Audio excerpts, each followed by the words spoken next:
This is the shocking death of Ariki Rigby. Her family is waiting for answers and we want to help. Trigger warning, this video discusses graphic details of a crime and may not be suitable for sensitive viewers. Crimestoppers is 0800 555 111 and is anonymous. File number 220905/1265. Please ring if you have any information.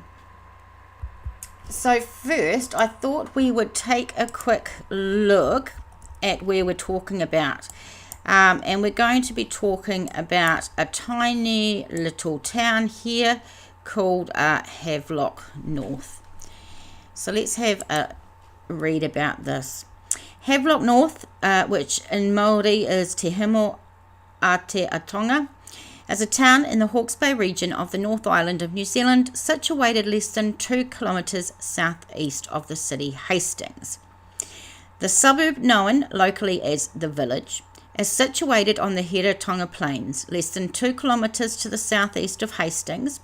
It is surrounded by numerous orchards and vineyards, and its industry is based around its fruit and wine production and a horticultural research centre.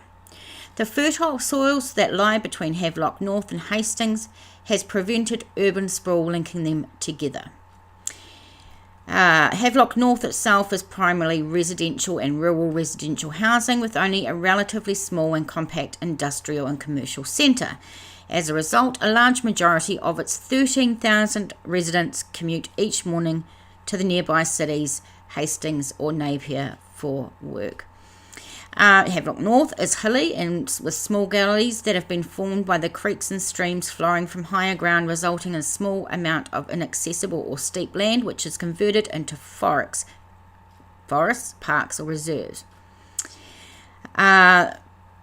This is due to the town being situated at the base of the prominent landmark Te Mata Peak, a 399 metre outcrop, which according to local Māori legend is the body of the giant Te Mata o Rangakauko, and the depression in the land visible behind his head, according to the myth, is where he tried to bite through the mountain range, which filled his stomach, turning him to stone. Really interesting. So if we have a look here's Havelock North, and they did say that because it is such a small place, a lot of people would go over here for work into Hastings or something else. This is River Road. This is what I could find, and this, I think, somewhere along this road along here on one of these no exit streets or little things here is going to be the site that we're going to be talking about. This is newsbeezer.com. Ariki Rigby from Napier has been identified as a victim of murder in Havelock North. The woman whose body was found in a burned out car in Hawke's Bay has been identified as Ariki Rigby. The 18-year-old's body was found around 10 a.m. on September 5th in an abandoned car near River Road, a country lane with no exit on the outskirts of Havelock North. Police have since launched a murder investigation. Police saying, "Our thoughts and sympathies are with her family and whānau. Police and victim support will offer them, obviously, support at this difficult time." Flowery tributes were left at the Havelock North site where Ariki's body was found last Monday.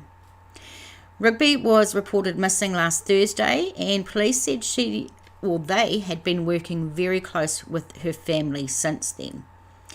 Due to the condition of the vehicle and the debris from the fire, police did not immediately determine there were human remains in the cab of the car. Instead, the body was dismissed as that of a sheep. It was only when police were called to the scene again 2 days later by a Hastings dog walker that a follow-up revealed suspected human remains. Several family members shared a statement on social media thanking those who had shown love and concern in their efforts to find Rigby. However, it is with our deepest regret we inform you that our beautiful girl in that burned out car in Havelock North has been identified as Wahine, which is female. We respectfully ask for space and patience while we mourn. They asked anyone with information about her death to contact Hastings Police Station in connection with what has come to be known as Operation Sphinx. The car park on River Road near Havelock North. The burned out vehicle was a dark grey, mid-1990s Toyota Corona. It believed to have pulled up into the parking lot sometime between 10 p.m. on September and 7 a.m. on September 3. Police said in the statement they were following a number of investigative lines but continued to appeal to the information for public. Again, anyone with information, you can call Police 105, Crimestoppers 0800 555 111, that number 220905/1265. I'm going to have that information in the description box below should you need it. This article was September the 13th, 2022. Let's go to the next one. This is 247newsaroundtheworld.com, and don't ask me how I find the sources and find the articles that I do. But alas, sisters moving tribute to slain Hawke's Bay teen Ariki Rigby at her funeral. We are going to live for you. It looks like a beautiful funeral. Police returned to the scene of the body and car discovery in the Hawke's Bay homicide investigation. The family of slain Hawke's Bay teenager Ariki Rigby have vowed that we are going to live for you at a moving farewell to her in Hastings. About 700 people packed the Ascend Global Church on Friday morning for Ariki's funeral, and those there to mourn her told the nation was grieving with them. The ceremony was described as a celebration of life, just under 2 weeks after a car in which her body had been shoved in behind the driver's seat was torched in a car park on the outskirts of Havelock North. And I'm not even going to pretend I know how they're feeling. I'm not going to pretend how I would feel. I just can't. The casket carrying Ariki, who would have turned 19 at the end of this month, sat at the front of the church covered with flowers. A photo montage played on the screen showing a young woman with a beautiful smile and zest for life. Ariki was one of 9 siblings, and a handful of her siblings and her father gathered on stage to pay tribute to their beloved daughter and sister, with sister Anaheda Rigby bravely speaking on their behalf. She said this was a very difficult time for the family, but Ariki would want them to be strong. We are going to overcome this. We are going to live for you, Anaheda said. We are going to live and smile and be happy because you will be telling us this. She's beautiful, isn't she?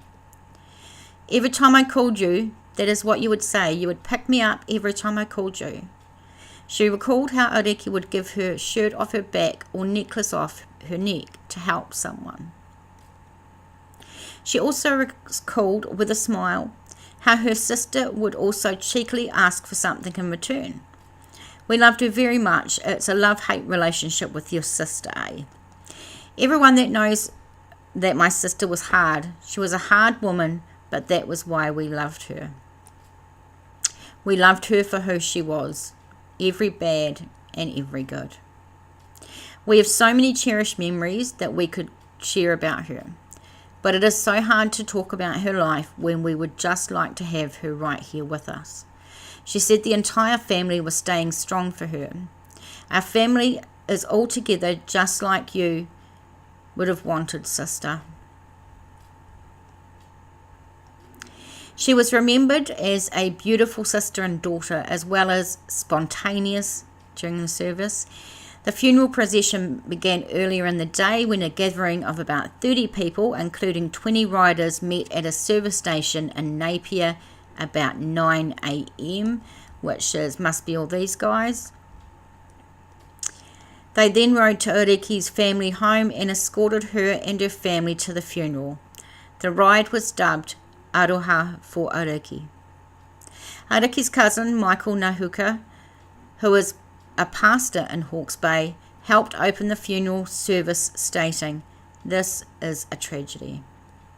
He called for people to wrap Ariki's family with love and spoke of the tributes which had flooded in the community, from the community. He also prayed that those that were suffering would know the peace that surpasses all understanding, which comes from God, and for justice for Ariki. "We, the community, want to say we love you. We, the nation, say we live with you today and we want to embrace you." He also called on anyone close to the perpetrators to speak up. I hate this. Hate is a strong word, but for this occasion it is not strong enough. It is gross. It is inhumane. It is traumatic. This is pure evil. This is demonic. A police representative was initially down to speak at the funeral and included in the program, but Nahuka confirmed police would instead be speaking privately with the family. The service ended with a rousing haka.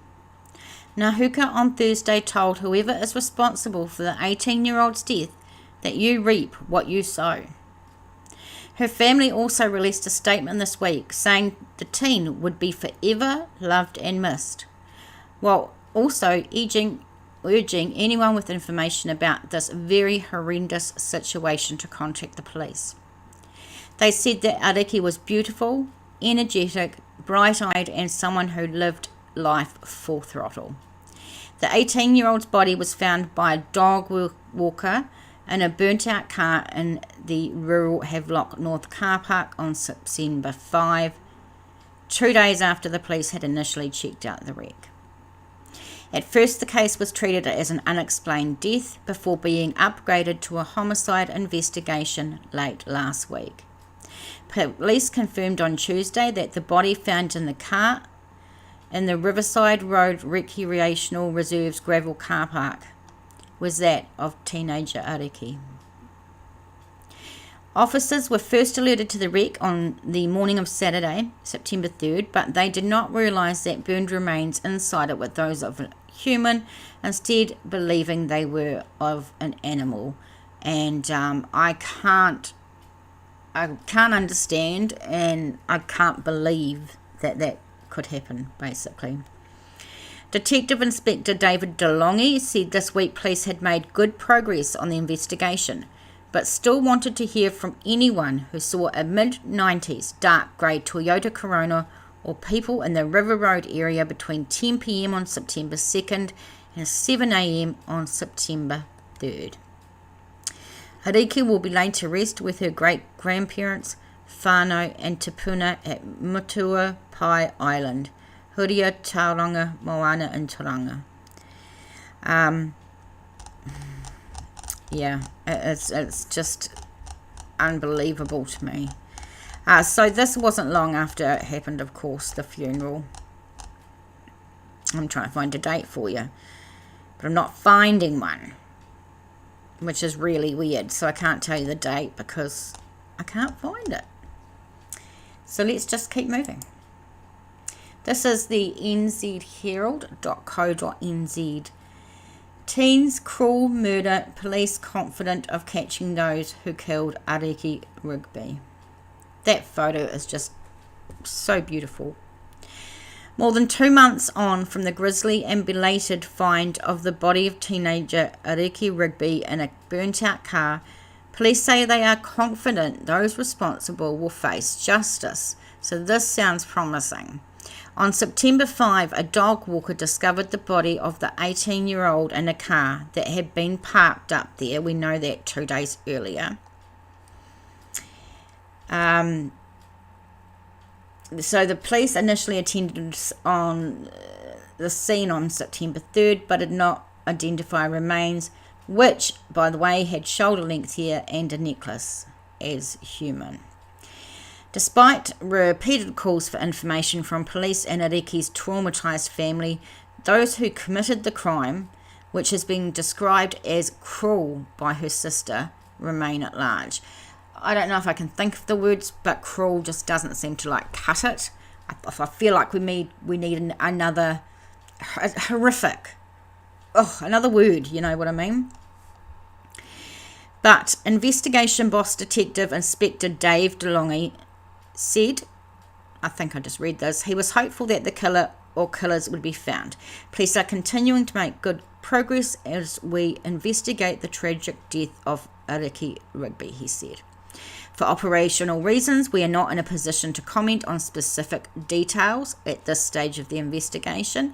And I tell you what, if I have to just not get any details to protect the integrity of the case, then I'm fine with that.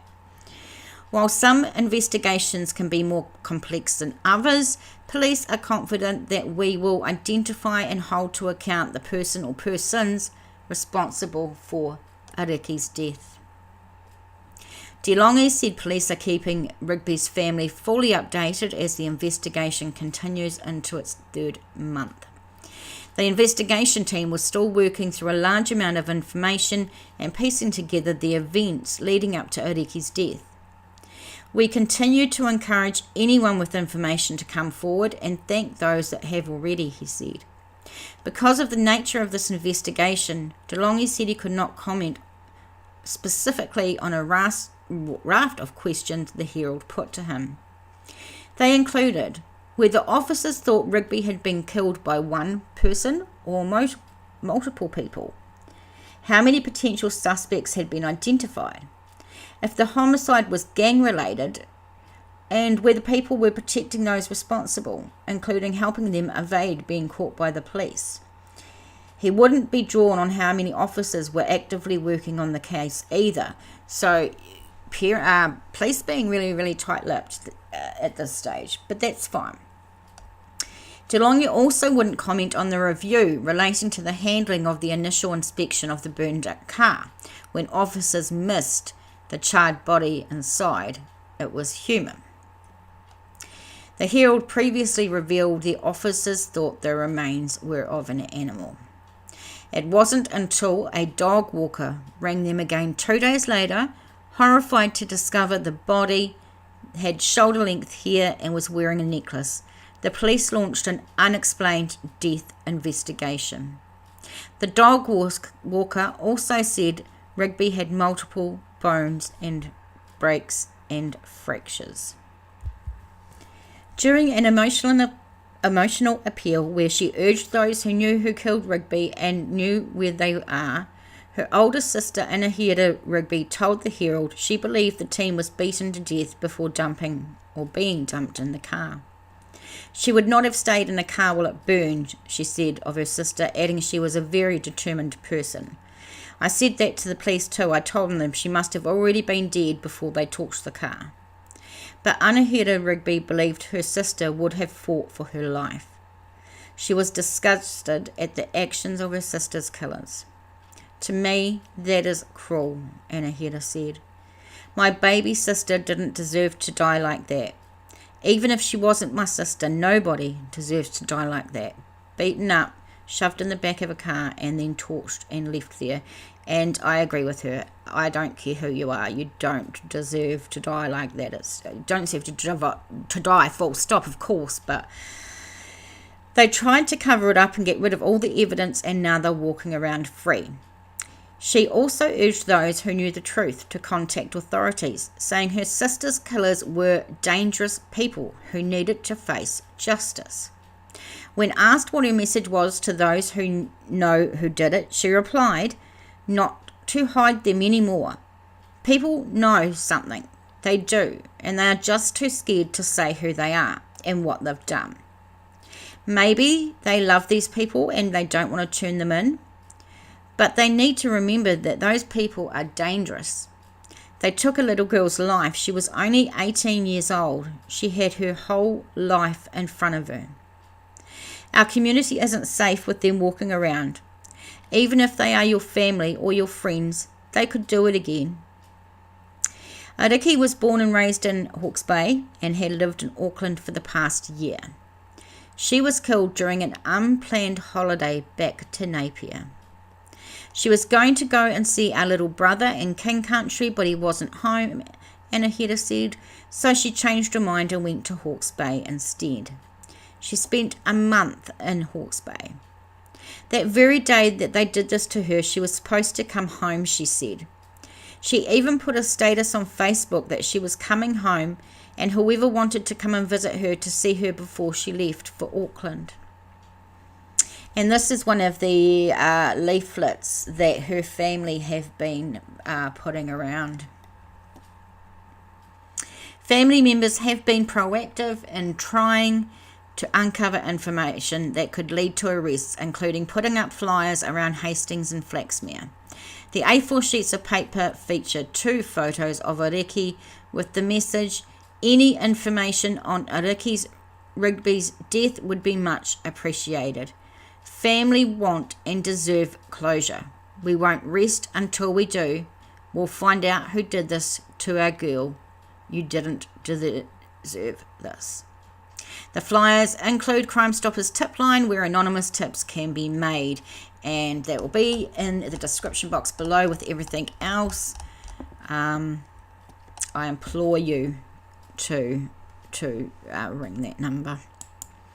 Let's go now to the nzherald.co.nz, and this is 4th of April 2023, so not that long ago.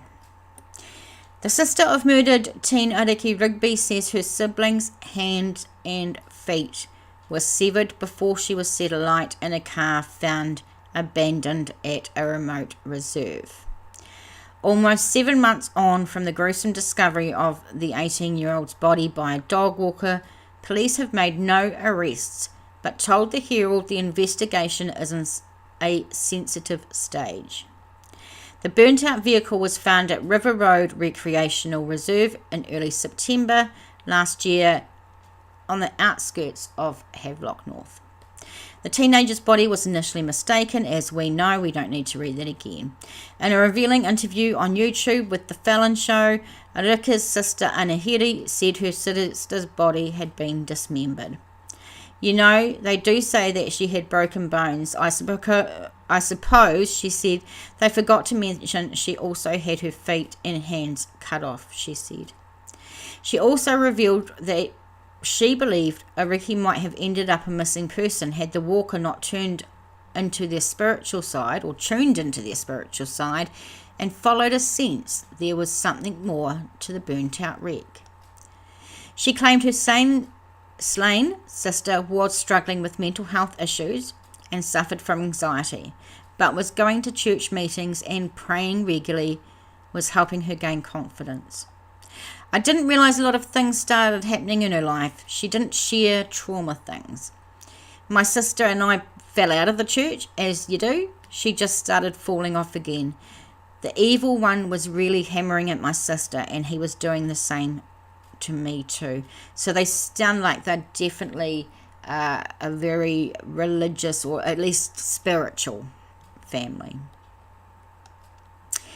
The 18-year-old was killed during a holiday to visit relatives, including her father in Hawke's Bay, where she grew up. Rigby's last memory of her sister was when she was in the driveway on her way to Hastings. The last memory I have is of her walking out my doors and jumping in her car. The window won't go up, so I had to put a rubbish bag over it. It was raining. That was a sign she shouldn't go anywhere. And that's a Kiwi thing to do. If your window won't go up, just grab a trash bag and some masking tape and chuck it on there. No worries, mate. I was begging her to stay, but she didn't want to. I kept trying to tell her to stay. She wanted to go to Hastings, and I told her, you got beaten up there, so she must have had trouble there before. Rigby said she was afraid for her to go back there, but she went back, and I told her to make sure she goes to Dad's and see him. She said he saw her for the first week, but then she ended up at a friend's place. After that, her sister was unreachable and she was unable to get in contact with her, she said. Rigby earlier said she believed the sisters' killers were gang affiliated. The family was able to get into Ariki's social media account while still looking for her before the grisly discovery, Rigby said. Now this is a bit weird. My sister was going to meet up with somebody, saying things like, "Should I bring my shotgun? I don't care, just kill me, dog. I'm exhausted as if was fuck, just kill me." Real odd. The family had also met the person who found the body, Rigby said. I'm glad. The police were going to get that car towed and crushed had that person who found her didn't find her in time. The walker, who is in touch with his spiritual side, his wairua, he said he heard the sister, she was talking to him, screaming at him, and then he started having a conversation with my sister. Rigby said her sister's body was shoved under the driver's car seat and the hands and feet were not with the body. As much as they could get her under there, so most of her body was under there, but it was burned. We were so grateful that they found her, otherwise she would have been forever declared a missing person. They had done a lot to her. I found out so much about her. In the lead up to Christmas, police said they believed possible witnesses to Ariki's homicide investigations were not coming forward due to the potential gang affiliations of those thought to be responsible. The car, which Ariki's body had been shoved into, was taken to the River Road either late in the night on September 2nd, 2022, or early in the morning on September 3rd. It was then set alight. The burnt-out car was reported to police on September 3rd, but attending officers didn't realise the charred remains were inside. The car remained there for a further 2 days before the dog walker realised there was a body and it was human, and urged police to return to the scene. The dog walker revealed Ariki had suffered multiple bone breaks and fractures, but I don't know about whether... because it's just awful. Yesterday, a police spokesman said the investigation was at a sensitive stage and they were continuing to make progress, so were unable to comment further. On December 22nd, a couple of days before Christmas, police made a further appeal for information about Ariki's homicide. Detective Senior Sergeant James Keane said police believed gang affiliations of those thought to be responsible were preventing possible witnesses from passing on vital information. "We know there are people in our community who know what happened to Ariki and who was responsible," Keane said. "We also know there are a few reasons why people might not be talking, one of which is a belief that narking is not the done thing. My plea is that people set aside that belief and focus on what the right thing to do is." The distraught sister warned that our streets aren't safe until those responsible were located. "We just hope that they find them all, the offenders, because she was only 18, a little girl. She was loved. She had a family that loved her." And you can see extremely clearly that she has family that absolutely do love her. Okay, let's go to newzealandherald.co.nz, 15th of April.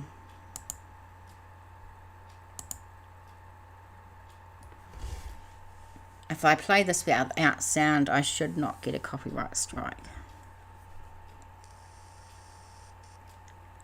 Oh, she was beautiful.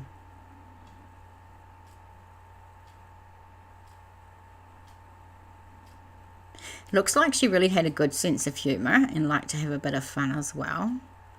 But she's absolutely stunning. I can already tell that she's really family orientated as well. She's got a big family, big whānau. And you can tell from all the whānau speaking and showing their love about how many love her.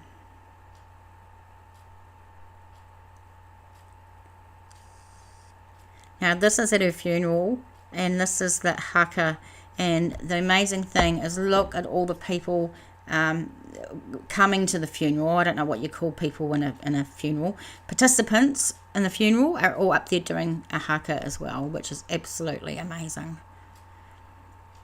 Very breathtaking. And if this last picture doesn't make you sad, I don't know what will, to be honest. Ariki Rigby's sister believes the teen's brutal murder, which included having her hands and feet cut off, was a result of drugs and jealousy. And the dead youth's sister also believes police are getting closer to catching those responsible. Ariki was killed in September at just the age of 18.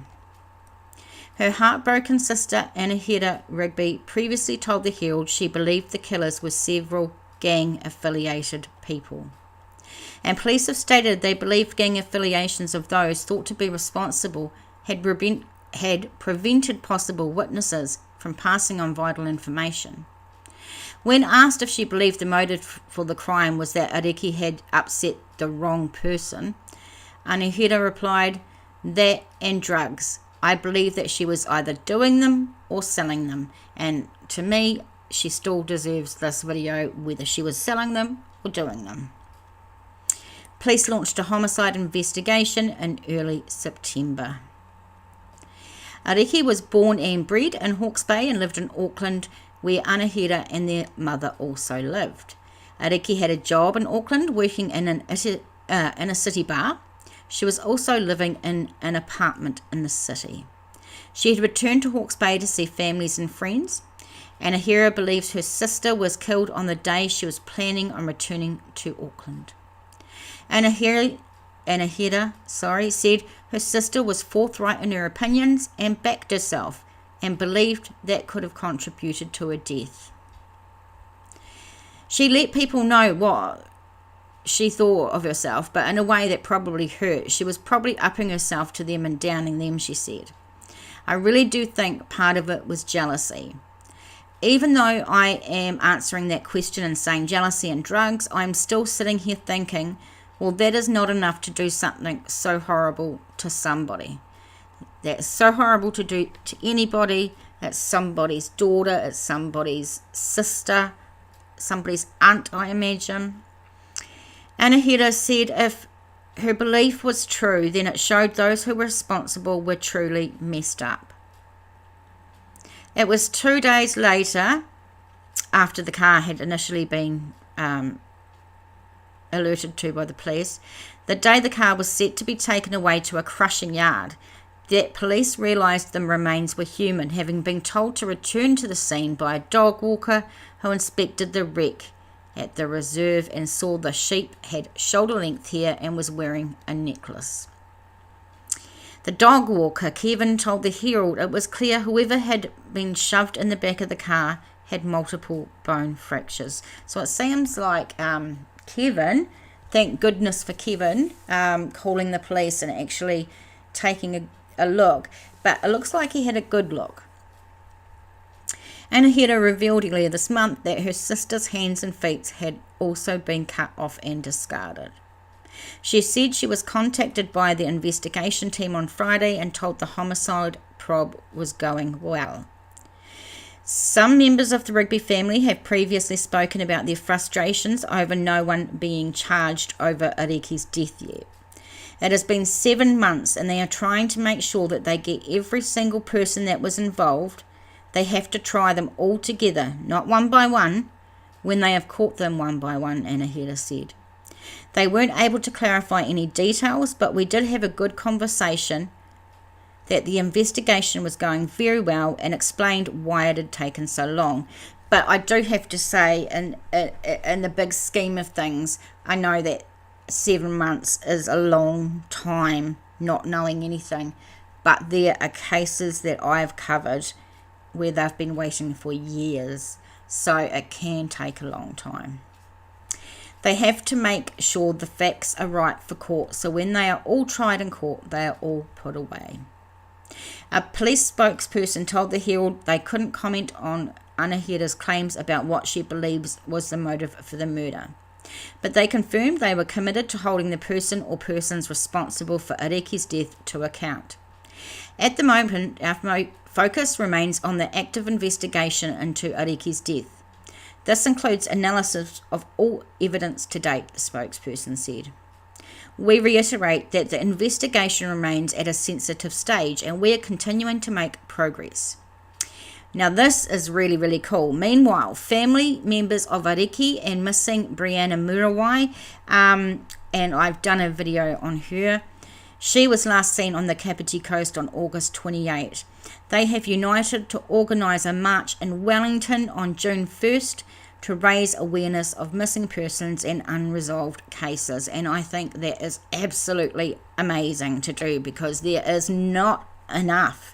I mean, when I post some videos, people say to me, I've never even heard that case. And in fact, it's said all the time. I didn't even know this case. But all these cases go unsolved and under the radar, and it's time people are looking at them. I'm going to have information about this on my Facebook page.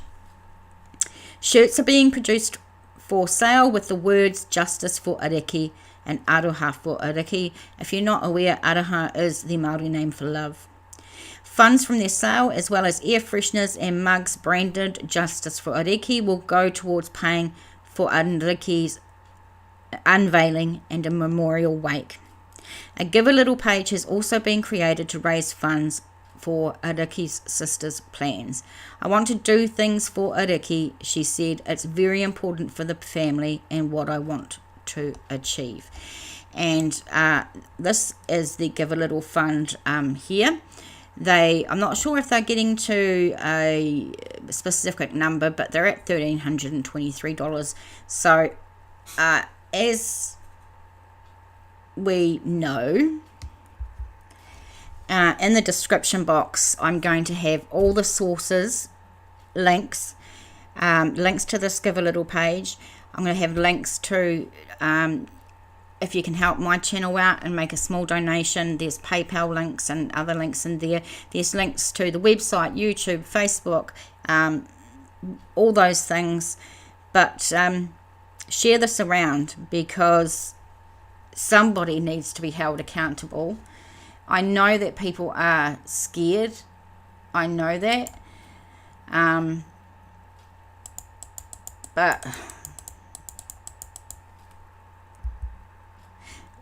But this family deserve justice. Crimestoppers 0800 555 111. File number 220905/1265. I'm going to end this. Please share this around as much as you can. Let's get some exposure. I want this under the nose of the people that did it. And I want them annoyed and frustrated enough that someone's going to come forward and say something. That's what I want. So thank you very much for listening to me. And unfortunately, there'll be another one. And I will see you on that one. Bye, guys.